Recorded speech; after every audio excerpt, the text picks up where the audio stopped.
మోహిని అవతారం వెనుకున్న అసలు కథ ఈ ఫుల్ వీడియోలో అయితే చూద్దామండి. పురాణాల ప్రకారం దేవతలు మరియు అసురులు అమృతం కోసం క్షీరసాగర మదనం చేశారు. ఆ మదనం తర్వాత అమృతం కలశం బయటకు వచ్చింది. అమృతం దొరికిన వెంటనే దేవతలు అసురుల మధ్య దానిని ఎవరు పొందాలి అన్న వివాదం అయితే మొదలైంది. అసురులు అమృతాన్ని తమ వద్ద ఉంచుకుని తాగాలని ప్రయత్నించారు. దీంతో లోక సమతుల్యత చెడిపోతుంది అని భయపడ్డారు. అప్పుడు మహావిష్ణువు ఒక అందమైన స్త్రీ రూపం మోహిని అవతారం అయితే ఎత్తారండి. మోహిని రూపం చాలా ఆకర్షణీయంగా ఉండడం వల్ల అసురులు ఆమెను నమ్మారు. ఆమె అమృతాన్ని సమానంగా పంచుతానని చెప్పి చాకచక్యంగా దేవతలకే అమృతాన్ని మోహిని దేవైతే ఇచ్చింది. అసురులు మోసపోయారు.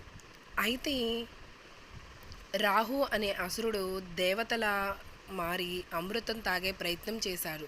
కానీ సూర్యుడు చంద్రుడు అతన్ని గుర్తించారు.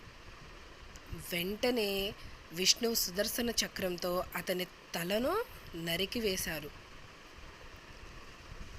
ఈ కథలోని మోహిని అవతారం జ్ఞానం, చాకచక్యం మరియు ధర్మరక్షణకు ప్రతీకగా భావిస్తారు. ధర్మాన్ని కాపాడడానికి విష్ణువు ఈ రూపాన్ని ధరించారు. ఈ కథ ద్వారా మనకి ధర్మం ఎలా ఉండాలి అనేది తెలుస్తుంది. అలానే ఈ టెంపుల్ అనేది ఎక్కడ ఉంది అంటే తూర్పుగోదావరి జిల్లాలో మనకైతే స్వయంభూగా వెలిసిన విష్ణుమూర్తి ముందు వెనకాల భాగంలో మోహిని రూపం ఉన్న టెంపుల్ అయితే ర్యాలీ అనే గ్రామంలో ఉందండి, కోనసీమలో. మీరు తప్పకుండా అయితే ఈ టెంపుల్ని అయితే విజిట్ చేయండి.